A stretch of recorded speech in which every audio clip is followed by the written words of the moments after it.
जी अस्सलाम वालेकुम वरहमतुल्लाहि वबरकातुहू। की हाल चाल है जी दोस्तों, साथियों, बुजुर्गों, बहनों तो भाइयों, बेटों तो बेटियों। उम्मीद है अल्लाह ताला दे हुक्म दे नाल इंशाअल्लाह तुसी सारे ठीक ठाक होवोगे।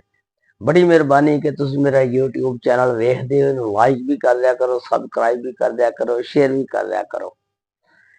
अज दा असी व्लॉग बनावांगे माजी दे मशहूर film actor, director, producer Ijaz Durrani. इन्हां दा फिल्मां दे विच नाम हुंदा इजाज, घरेलू नाम हुंदा इजाज दुरानी।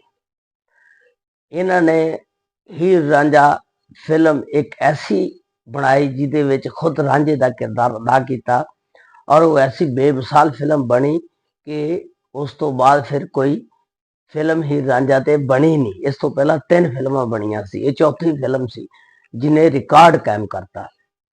आओ तुहानू अज इन्हां दी जिंदगी दे बारे च दसदे हैं तफसील दे नाल कि इन्हां ने कित्थे जिंदगी गुजारी, कित्थे तालीम हासिल की, किद्दां फिल्मां दे विच आए ते आखरत दे विच इन्हां दे नाल की वाकियात पेश आए। आओ उहदी डिटेल अज तुहाडे नाल बयान करदे हैं। इजाज दुरानी 18 अप्रैल 1935 ਨੂੰ ਜ਼ਿਲ੍ਹਾ ਗੁਜਰਾਤ ਦੇ ਵਿੱਚ ਜਲਾਲਪੁਰ ਜੱਟਾਂ ਉੱਥੇ ਪੈਦਾ ਹੁੰਦੇ ਨੇ। ਇਹ ਸ਼ੁਰੂ ਤੋਂ ਹੀ ਬਹੁਤ ਕਾਬਲ ਔਰ ਜ਼ਹੀਨ ਸੀ। ਇਹਦੇ ਵਾਲਦ ਸਾਹਿਬ ਫੌਜੀ ਸੀ, ਫੌਜ ਦੇ ਵਿੱਚ ਨੌਕਰੀ ਕਰਦੇ ਹੁੰਦੇ ਸੀ। ਇਹਦੇ ਵਾਲਦ ਦਾ ਸ਼ੌਕ ਸੀ ਕਿ ਮੈਂ ਇਹਨੂੰ ਇੰਜੀਨੀਅਰ ਬਣਾਵਾਂ। ਤੇ ਜਿਸ ਵੇਲੇ ਸਕੂਲ ਦੇ ਵਿੱਚ ਪੜ੍ਹਦੇ ਹੁੰਦੇ ਸੀ ਤੇ ਆਪਣੀ ਕਲਾਸ ਦਾ ਮੋਨੀਟਰ ਵੀ ਹੁੰਦਾ ਸੀ। ਆ ਕੇ ਮਾਸਟਰ ਇਹਨਾਂ ਦੇ ਘਰ ਦੱਸਦੇ ਹੁੰਦੇ ਕਿ ਤੁਹਾਡਾ ਬੱਚਾ ਬਹੁਤ ਜ਼ਹੀਨ ਆ, ਕਾਬਲ ਆ। ਤੇ ਹਜੇ ਇਹਨਾਂ ਨੇ ਮੈਟ੍ਰਿਕ ਨਹੀਂ ਸੀ ਕੀਤਾ ਕਿ ਇਹਨਾਂ ਦੇ ਵਾਲਦ ਸਾਹਿਬ ਫੌਤ ਹੋ ਗਏ। ਫਿਰ ਇਹ ਜਲਾਲਪੁਰ ਜੱਟਾਂ ਤੋਂ ਜੇਹਲਮ ਸ਼ਿਫਟ ਹੋ ਗਏ।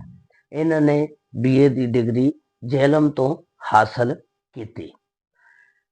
ਫਿਰ ਉਸ ਤੋਂ ਬਾਅਦ ਅੱਗੇ ਮਜ਼ੀਦ ਤਾਲੀਮ ਹਾਸਲ ਕਰਨ ਵਾਸਤੇ ਇਹ ਲਾਹੌਰ ਚਲੇ ਜਾਂਦੇ ਨੇ। ਲਾਹੌਰ ਜਾ ਕੇ ਲక్ష్ਮੀ ਚੌਕ ਦੇ ਕੋਲ ਹੀ ਕਿਤੇ ਮਕਾਨ ਇਹ ਲੈ ਲੈਂਦੇ ਨੇ ਤੇ ਉੱਥੇ ਫਿਰ ਜਿਸ ਵੇਲੇ ਲక్ష్ਮੀ ਚੌਕ ਸ਼ਾਮ ਨੂੰ ਆਂਦੇ, ਹੋਟਲ ਤੇ ਬਹਿੰਦੇ, ਗੱਪਸ਼ਪ ਲਾਉਂਦੇ। ਲక్ష్ਮੀ ਚੌਕ ਦੇ ਵਿੱਚ ਸਾਰੇ ਫਿਲਮ ਸਾਜ਼ਾਂ ਦੇ ਦਫ਼ਤਰ ਸੀ। ਉੱਥੇ ਜਿੰਨੇ ਵੀ ਫਿਲਮ ਦੇ ਅਦਾਕਾਰ, ਐਕਟਰ ਵਗੈਰਾ ਜੋ ਵੀ ਸੀ, ਸ਼ਾਮ ਨੂੰ ਸਾਰੇ ਉਸ ਹੋਟਲਾਂ ਤੇ ਚਾਹ ਪੀਣ ਆਉਂਦੇ ਹੁੰਦੇ ਸੀ। ਤੇ ਉੱਥੇ ਇਹਨਾਂ ਦੀ ਮੁਲਾਕਾਤ ਸ਼ੇਖ ਇਕਬਾਲ ਸਾਹਿਬ ਨਾਲ ਹੋ ਜਾਂਦੀ, ਜਿਹੜੇ ਬਹੁਤ ਹਦਾਇਤਕਾਰ ਫਿਲਮ ਸਾਜ਼ ਵਗੈਰਾ ਹੁੰਦੇ ਨੇ, ਉਹਨਾਂ ਦੇ ਨਾਲ ਮੁਲਾਕਾਤ ਹੋ ਜਾਂਦੀ ਆ। ਜਿਸ ਵੇਲੇ ਉਹਨਾਂ ਨਾਲ ਗੱਪਸ਼ਪ ਹੋ ਜਾਂਦੀ, ਦੋਸਤੀ ਹੋ ਜਾਂਦੀ, ਸ਼ੇਖ ਇਕਬਾਲ ਸਾਹਿਬ ਇਹਨਾਂ ਨੂੰ ਕਹਿੰਦੇ ਆ ਤੁਸੀਂ ਇਸ ਤਰ੍ਹਾਂ ਕਰੋ ਕਿ ਫਿਲਮਾਂ ਦੇ ਵਿੱਚ ਆਵੋ, ਆ ਕੇ ਆਪਣੀ ਕਿਸਮਤ ਅਜ਼ਮਾਈ ਕਰੋ, ਕਿਉਂਕਿ ਤੁਹਾਡਾ ਕੱਦ ਕਾਠ ਵੀ ਅੱਛਾ, ਤੁਹਾਡੀ ਪਰਸਨੈਲਿਟੀ ਵੀ ਠੀਕ ਆ, ਤੁਸੀਂ ਸੋਹਣੇ ਵੀ ਹੋ ਤੇ ਤੁਸੀਂ ਫਿਲਮਾਂ ਦੇ ਵਿੱਚ ਅਦਾਕਾਰੀ ਕਰੋ। ਉਸ ਵੇਲੇ ਤੇ ਇਹਨਾਂ ਨੇ ਕਿਹਾ ਕਿ ਨਹੀਂ, ਮੇਰੇ ਵਾਲਦ ਸਾਹਿਬ ਦੀ ਖਾਸ਼ ਆ ਕਿ ਮੈਂ ਇੰਜੀਨੀਅਰ ਬਣਾ ਤੇ ਮੈਂ ਇੱਧਰ ਨਹੀਂ ਆਣਾ। ਇਹਨਾਂ ਦੀ ਵਾਲਦਾ ਇਹਨਾਂ ਦੇ ਨਾਲ ਬਹੁਤ ਜ਼ਿਆਦਾ ਪਿਆਰ ਮੁਹੱਬਤ ਕਰਦੀ ਆ। ਉਹ ਫਿਰ ਪਿੱਛੋਂ ਜੇਹਲਮ ਫੌਤ ਹੋ ਜਾਂਦੀ ਆ ਤੇ ਫਿਰ ਇਹ ਉੱਥੋਂ ਘਰ ਜੇਹਲਮ ਜਾਂਦਾ, ਜਾ ਕੇ ਤੇ ਫਿਰ ਆਪਣੀ ਮਾਂ ਦਾ ਜਨਾਜ਼ਾ ਵਗੈਰਾ ਪੜ੍ਹ ਕੇ ਉਹਨਾਂ ਨੂੰ ਦਫਨਾ ਕੇ ਵਾਪਸ ਆ ਜਾਂਦਾ। ਜਿਸ ਵੇਲੇ ਵਾਪਸ ਆਂਦਾ ਤੇ ਫਿਰ ਇਹ ਸ਼ੇਖ ਇਕਬਾਲ ਸਾਹਿਬ ਨੂੰ ਕਹਿੰਦੇ ਆ, ਯਾਰ ਮੇਰਾ ਹੁਣ ਪੜ੍ਹਾਈ ਦੇ ਵਿੱਚ ਦਿਲ ਨਹੀਂ ਲੱਗਦਾ ਤੇ ਮੈਂ ਨੌਕਰੀ ਕਰਨਾ ਚਾਹੁੰਦਾ ਤੇ ਮੈਨੂੰ ਨਾ ਹੁਣ ਕੋਈ ਫਿਲਮਾਂ ਵਿੱਚ ਕੰਮ ਲੈ ਕੇ ਦਿਓ। ਸ਼ੇਖ ਇਕਬਾਲ ਸਾਹਿਬ ਇਹਨੂੰ ਕਹਿੰਦੇ ਨੇ, ਤੂੰ ਇਸ ਤਰ੍ਹਾਂ ਕਰਿਆ ਕਰ, ਫਿਲਮ ਸਟੂਡੀਓ ਦਾ ਚੱਕਰ ਲਾਇਆ ਕਰ, ਉੱਥੇ ਆਣਾ ਜਾਣਾ ਸ਼ੁਰੂ ਕਰ, ਤੇਰੀ ਵਾਕਫੀਅਤ ਹੋਵੇ। ਤੇ ਇਸ ਤਰ੍ਹਾਂ ਇਹ ਫਿਰ ਸ਼ੇਖ ਇਕਬਾਲ ਸਾਹਿਬ ਦੇ ਜ਼ਰੀਏ ਫਿਲਮਾਂ ਦੇ ਵਿੱਚ ਇਨ ਹੁੰਦੇ ਨੇ। ਫਿਲਮ ਸਟੂਡੀਓ ਜਾਂਦਾ, ਚੱਕਰ ਲਾਉਂਦਾ। 1956 ਦੇ ਵਿੱਚ ਇੱਕ ਫਿਲਮ, ਉਰਦੂ ਫਿਲਮ ਹਮੀਦਾ, ਮੁਨਸ਼ੀ ਦਿਲ ਹਦਾਇਤਕਾਰ ਇੱਕ ਬਣਾਉਂਦਾ।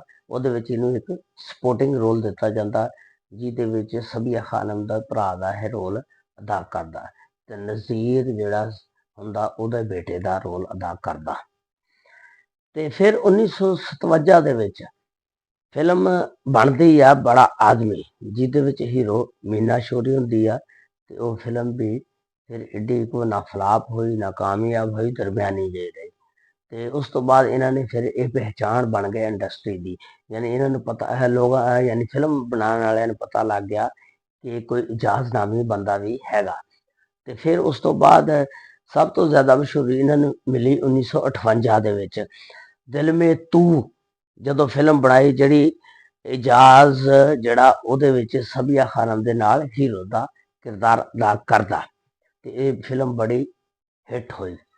ਤੇ ਇਸ ਤੋਂ ਬਾਅਦ ਫਿਰ ਇਹਨਾਂ ਨੇ ਕਾਫੀ ਮਸ਼ਹੂਰੀ ਹਾਸਲ ਕੀਤੀ। 1959 ਦੇ ਵਿੱਚ ਫਿਰ ਇੱਕ ਫਿਲਮ ਰਾਜ਼ ਬਣਦੀ ਹੈ, ਜਿਹਦੇ ਵਿੱਚ ਬਤੌਰ ਹੀਰੋ ਆਏ, ਤੇ ਇਹ ਮਸਰਤ ਨਜ਼ੀਰ ਦੇ ਨਾਲ ਫਿਲਮ ਬਣੀ।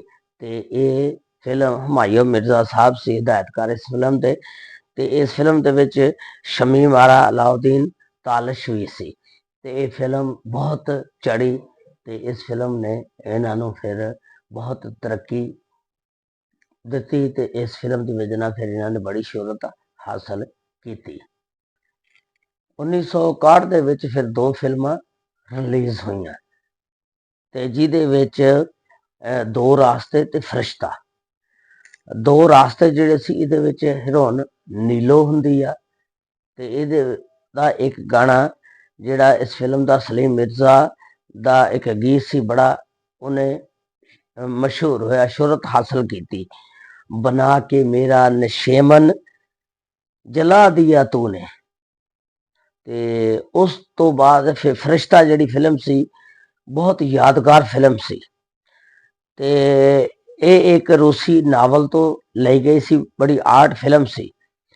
ਇਹ ਫਿਲਮ ਦਾ ਮਰਕਜ਼ੀ ਕਿਰਦਾਰ ਇਜਾਜ਼ ਨੇ ਅਦਾ ਕੀਤਾ, ਤੇ ਜਿਹੜਾ ਇੱਕ ਫਰਿਸ਼ਤਾ ਬਣ ਕੇ ਇਸਮਤ ਫਰੋਸ਼ ਔਰਤ ਹੁੰਦੀ ਆ, ਤੇ ਉਹਦਾ ਸਹਾਰਾ ਬਣਦਾ। ਉਹ ਇਸਮਤ ਫਰੋਸ਼ ਔਰਤ ਜਿਹੜੀ ਆਪਣੇ ਗਰੀਬ ਖਾਨਦਾਨ ਵਾਸਤੇ ਇਸਮਤ ਫਰੋਸ਼ੀ ਕਰਦੀ ਹੈ, ਧੰਦਾ ਕਰਦੀ ਹੈ। ਲਾਈਲਗ ਪਹਿਲੀ ਫਿਲਮ ਸੀ ਜਿਹੜੀ ਇਹਨਾਂ ਨੇ ਫਿਰਦੌਸ ਦੇ ਨਾਲ ਬਣਾਈ। ਇਸ ਫਿਲਮ ਦੇ ਵਿੱਚ ਟਾਈਟਲ ਰੋਲ ਦਾ ਕਿਰਦਾਰ ਕੀਤਾ ਸੀ ਅਲਾਉਦੀਨ ਨੇ, ਤੇ ਇਹ ਫਿਲਮ ਵਟਾ ਸਟਾ ਸ਼ਾਦੀ ਦੇ ਬਾਰੇ ਸੀ। ਤੇ ਇਹ ਪਹਿਲੀ ਫਿਲਮ ਸੀ ਜਿਹਦੇ ਵਿੱਚ ਲੋਕ ਫਨਕਾਰ ਆਲਮ ਲੋਹਾਰ ਸਾਹਿਬ ਨੇ ਕਿਸੇ ਫਿਲਮ ਲਈ ਗੀਤ ਗਾਏ। 1965 ਦੇ ਵਿੱਚ ਫਿਰ ਅਕਮਲ ਦੀ ਵਫਾਤ ਹੋ ਜਾਂਦੀ ਆ, ਤੇ ਫਿਰ ਇਹ ਅਕਮਲ ਦੀ ਵਫਾਤ ਤੋਂ ਬਾਅਦ ਪੰਜਾਬੀ ਫਿਲਮਾਂ ਲਈ ਹਬੀਬ ਤੇ ਇਜਾਜ਼ ਸਾਹਿਬ ਨੇ ਮੈਦਾਨ ਮਾਰ ਲਿਆ, ਯਾਨੀ ਇਹ ਪੰਜਾਬੀ ਫਿਲਮਾਂ 'ਚ ਫਿਰ ਇਹਨਾਂ ਨੂੰ ਕਾਸਟ ਕਰਨਾ ਸੀ। ਸੁਧੀਰ ਤਾਂ ਅੱਗੇ ਪਹਿਲਾਂ ਹੀ ਆ ਰਿਹਾ ਸੀ ਪੰਜਾਬੀ ਫਿਲਮਾਂ 'ਚ, ਉਹ ਤਾਂ ਪਹਿਲਾਂ ਹੀ ਪੰਜਾਬੀ ਫਿਲਮਾਂ ਦਾ ਹੀਰੋ ਸੀ, ਫਿਰ ਇਹ ਵੀ ਪੰਜਾਬੀ ਫਿਲਮਾਂ ਦੇ ਹੀਰੋ ਬਣ ਗਏ। 1967 ਦੇ ਵਿੱਚ ਫਿਰ ਇੱਕ ਲੋਕ ਦਾਸਤਾਨ ਦੇ ਉੱਤੇ ਬਣਾਈ ਗਈ ਫਿਲਮ ਮਿਰਜ਼ਾ ਜੱਟ ਰਿਲੀਜ਼ ਹੁੰਦੀ ਆ, ਜਿਹੜੀ ਦੇ ਵਿੱਚ ਇਜਾਜ਼ ਤੇ ਫਿਰਦੌਸ, ਆਲੀਆ ਬੇਗਮ ਤੇ ਇਕਬਾਲ ਹੁਸੈਨ ਤੇ ਇਕਬਾਲ ਹਸਨ ਤੇ ਇਲਿਆਸ ਕਸ਼ਮੀਰੀ ਹੁੰਦੇ ਨੇ। ਇਹ ਫਿਲਮ ਵੀ ਫਿਰ ਅੱਛੀ ਜਾਂਦੀ ਆ। ਉਸ ਤੋਂ ਬਾਅਦ ਫਿਰ 1968 ਦੇ ਵਿੱਚ ਫਿਲਮ ਬਹਿਨ ਭਾਈ, ਉਹ ਵੀ ਅੱਛੀ ਜਾਂਦੀ ਆ। 1969 ਦੇ ਵਿੱਚ ਦੀਆ ਔਰ ਤੂਫਾਨ, ਫਿਰ 1969 ਦੇ ਵਿੱਚ ਦਿਲਾਂ ਦੇ ਸੌਦੇ, ਤੇਰੇ ਇਸ਼ਕ ਨਚਾਇਆ, ਜ਼ਰਕਾ, ਇਸ ਤਰ੍ਹਾਂ ਦੀਆਂ ਬਹੁਤ ਸਾਰੀਆਂ ਫਿਲਮਾਂ ਰਿਲੀਜ਼ ਹੋਈਆਂ। 1970 ਦੇ ਵਿੱਚ ਫਿਰ ਅਨਵਰਾ ਫਿਲਮ ਬਣਦੀ ਹੈ, ਜਿਹੜੀ ਪੰਜਾਬੀ ਫਿਲਮ ਪਹਿਲੀ ਹੁੰਦੀ ਹੈ। ਇਹ ਕਰਾਚੀ ਦੇ ਵਿੱਚ ਇਹਨੇ ਪਲਾਟੀਨਮ ਜੂਬਲੀ ਹਾਸਲ ਕੀਤੀ, ਤੇ ਲਾਹੌਰ ਦੇ ਵਿੱਚ ਸਿਲਵਰ ਜੂਬਲੀ ਦਾ ਇਹਨੇ ਇਜ਼ਾਜ਼ ਹਾਸਲ ਕੀਤਾ। 1970 ਦੇ ਵਿੱਚ ਹੀ ਫਿਰ ਇੱਕ ਫਿਲਮ ਬਣਦੀ ਹੀਰ ਰਾਂਝਾ, ਜਿਹੜੀ ਇਹਨਾਂ ਨੇ ਖੁਦ ਪੈਸਾ ਲਾ ਕੇ ਬਣਾਈ, ਤੇ ਇਹਦੇ ਵਿੱਚ ਫਿਰ ਇਹਨਾਂ ਨੇ ਫਿਰਦੌਸ ਦੇ ਨਾਲ ਰਾਂਝੇ ਦਾ ਕਿਰਦਾਰ ਅਦਾ ਕੀਤਾ। ਇਸ ਫਿਲਮ ਨੇ ਫਿਰ ਬੜਾ ਬਿਜ਼ਨਸ ਕੀਤਾ, ਬੜਾ ਪੈਸਾ ਕਮਾਇਆ, ਤੇ ਫਿਲਮ ਫਿਰ ਸ਼ੋਹਰਤ ਦੀਆਂ ਬੁਲੰਦੀਆਂ ਤੇ ਫਿਲਮ ਵੀ ਪਹੁੰਚ ਗਈ। ਤੇ ਇਸ ਫਿਲਮ ਦੇ ਵਿੱਚ ਜਿੰਨੇ ਵੀ ਅਦਾਕਾਰ ਸੀ, ਕੰਮ ਕਰਨੇ ਵਾਲੇ, ਸਭ ਸ਼ੋਹਰਤ ਦੀਆਂ ਬੁਲੰਦੀਆਂ ਤੇ ਪਹੁੰਚ ਗਏ। ਇਹਦੇ ਵਿੱਚ ਅਜਮਲ ਨੇ ਕੈਦੋ ਦਾ ਕਿਰਦਾਰ ਅਦਾ ਕੀਤਾ, ਮੁਨੱਵਰ ਜ਼ਰੀਫ ਨੇ ਸੈਦੇ ਖੇੜੇ ਦਾ ਕਿਰਦਾਰ ਅਦਾ ਕੀਤਾ, ਤੇ ਖਵਾਜਾ ਖੁਰਸ਼ੀਦ ਅਨਵਰ ਦੇ ਇਹਦੇ ਵਿੱਚ ਲਾਜ਼ਵਾਲ ਮੌਸੀਕੀ, ਜਿਹੜੀ ਸਨ 1978 ਤੋਂ ਬਾਅਦ ਫਿਰ ਇਹ ਲੰਦਨ ਜਾਂਦੇ ਨੇ। ਉੱਥੇ ਕੋਈ ਨਸ਼ੇ ਦੇ ਕੇਸ ਦੇ ਵਿੱਚ ਹੀਰੋਇਨ ਜਾਂ ਸਮਗਲਿੰਗ ਜਾਂ ਵੱਲਾ ਆਲਮ ਬਿਹਤਰ ਜਾਣੇ, ਉੱਥੇ ਫਿਰ ਇਹ ਲੰਡਨ 에ਅਰਪੋਰਟ ਤੇ ਗ੍ਰਿਫਤਾਰ ਹੋ ਜਾਂਦੇ ਨੇ। ਫਿਰ ਸੰਨ 83 ਤੱਕ ਫਿਰ ਉੱਥੇ ਜੇਲ੍ਹ ਕੱਟ ਕੇ ਵਾਪਸ ਆਉਂਦੇ ਨੇ। ਫਿਰ 5 ਸਾਲ ਦੀ ਜੇਲ੍ਹ ਕੱਟਣ ਤੋਂ ਬਾਅਦ ਇਹਨਾਂ ਨੇ ਫਿਰ ਦੁਬਾਰਾ ਫਿਲਮਾਂ ਦੇ ਵਿੱਚ ਇਨ ਹੋਣ ਦਾ ਸੋਚਿਆ। ਦੁਬਾਰਾ ਇਹਨਾਂ ਨੇ ਫਿਰ ਫਿਲਮ ਸ਼ੁਰੂ ਕੀਤੀ। ਇਹਨਾਂ ਨੇ ਸੰਨ 1984 ਦੇ ਵਿੱਚ ਸ਼ੋਲੇ ਫਿਲਮ ਬਣਾਈ, ਜਿਹਦੇ ਵਿੱਚ ਅੰਜਮਨ ਤੇ ਸੁਲਤਾਨ ਰਾਏ ਸੀ, ਤੇ ਫਿਰ ਇਜਾਜ਼ ਨੇ ਇਹਦੇ ਵਿੱਚ ਇੱਕ ਪੁਲਿਸ ਅਫੀਸਰ ਦਾ ਕਿਰਦਾਰ ਅਦਾ ਕੀਤਾ। ਇਹਨਾਂ ਦੀ ਆਖਰੀ ਫਿਲਮ ਝੂਮਰ ਚੋਰ, ਜਿਹੜੀ ਸ਼ਬਨਮ ਔਰ ਜਵੇਸ਼ ਸ਼ੇਖ ਸੀ, ਤੇ ਇਹਨਾਂ ਦਾ ਉਹਦੇ ਵਿੱਚ ਸਾਨਵੀ ਕਿਰਦਾਰ ਸੀ। ਬਤੌਰ ਪ੍ਰੋਡਿਊਸਰ ਇਹਨਾਂ ਨੇ 1970 ਦੇ ਵਿੱਚ ਹੀਰ ਰਾਂਝਾ ਬਣਾਈ, 1971 ਚ ਦੋਸਤੀ, 1984 ਸ਼ੋਲੇ ਤੇ 1986 ਚ ਮੌਲਾ ਬਖਸ਼। ਇਹ ਮੌਲਾ ਬਖਸ਼ ਫਿਲਮ ਵੀ ਬਹੁਤ ਅਰੋਜ ਤੇ ਗਈ ਤੇ ਇਹਨੇ ਵੀ ਬੜੀ ਸ਼ੋਹਰਤ ਹਾਸਲ ਕੀਤੀ। ਆਓ ਹੁਣ ਤੁਹਾਨੂੰ ਇਹਨਾਂ ਦੀਆਂ ਬੀਵੀਆਂ ਦੇ ਬਾਰੇ ਚ ਦੱਸਦੇ ਹਾਂ।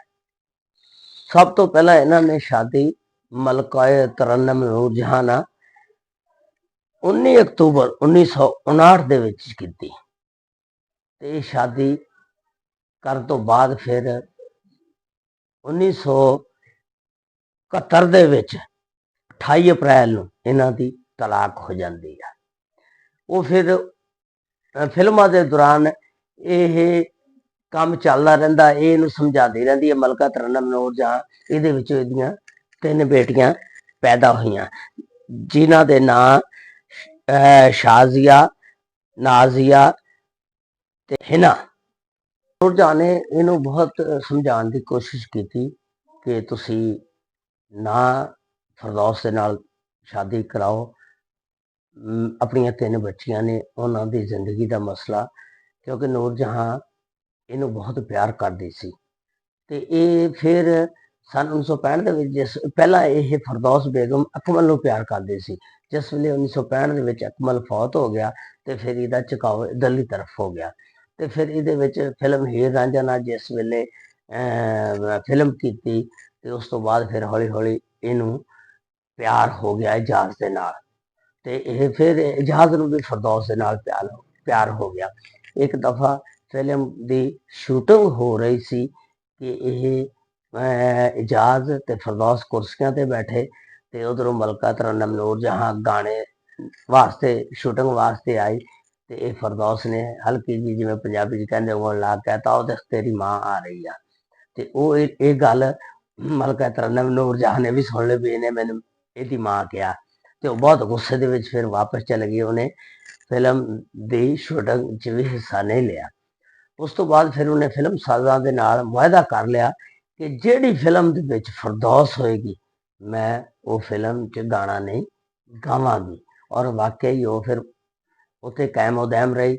ਬੜੇ ਪ੍ਰੋਡਿਊਸਰਾਂ ਨੇ, ਹਦਾਇਤਕਾਰਾਂ ਨੇ ਉਹਦੇ ਮਿਹਨਤਾਲਾ ਕੀਤਾ, ਲੇਕਿਨ ਉਹਨੇ ਕਿਹਾ ਨਹੀਂ, ਜਿਹੜੀ ਫਿਲਮ 'ਚ ਫਿਰਦੌਸ ਹੋਏਗੀ ਫਿਰ ਮੈਂ ਉਹਦੇ ਵਿੱਚ ਹਿੱਸਾ ਨਹੀਂ ਲਵਾਂਗੇ।